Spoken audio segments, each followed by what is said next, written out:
ભાજપ દ્વારા મધ્યસ્થ ચૂંટણી કાર્યાલયનું ભવ્ય ઉદ્ઘાટન કરવામાં આવ્યું। જેતપુર રોડ પર દાસી જીવન પાર્ટી પ્લોટ ખાતે આયોજન કરાયું। બિનહરીફ થયેલા ઉમેદવારોનું રમેશભાઈ ધડુકે સન્માન કર્યું। જયરાજસિંહ જાડેજાએ વિરોધ પક્ષ પર આકરા પ્રહાર કર્યા। ગોંડલને ગુંડા નગરી ચિતરનારા તત્વોને જનતા જવાબ આપશે તેવું તેમણે કહ્યું। ગોંડલને મિર્ઝાપુર કહેનારા તત્વોને જનતા જવાબ આપશે। શહેરની છબી બગાડનારાઓને 28 તારીખે જનતા પાઠ ભણાવશે। સ્થાનિક સ્વરાજની ચૂંટણીમાં ભગવો લહેરાવાનો નેતાઓએ દાવો કર્યો છે।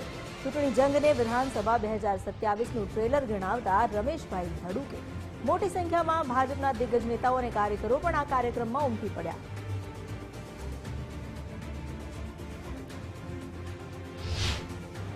આ કાર્યક્રમની અંદર અમારા દરેક શહેરના તથા તાલુકાના તમામ હોદ્દેદારો અને ઉમેદવારો આ કાર્યક્રમની અંદર ઉપસ્થિત રહેલા હતા અને આજના દિવસે તમામ લોકોએ શહેરની અંદર ને તાલુકાની અંદર તમામ ઉમેદવારોએ આજના દિવસે સંકલ્પ લીધેલો હતો કે આવનારી સ્થાનિક સ્વરાજની ચૂંટણી ચાલી રહી છે ત્યારે 26 તારીખે જંગી લીડથી તમામ ઉમેદવારોનો વિજય થવાનો છે અને ગોંડલ શહેર ને ગોંડલ તાલુકાની અંદર ભારતીય જનતા પાર્ટીનો ફરી એક આપણી સુખાકારીમાં કેને આડી ટાંગ કરી છે અને આ ગામમાં જે મિર્ઝાપુરનું બોર્ડ લગાડી ગયા છે એ કોણ લગાડી ગયો છે તે સમજી વિચારીને જંગી લીડથી તમે ગ્રામ્ય વિસ્તારના ઉમેદવારને છૂટાવજો।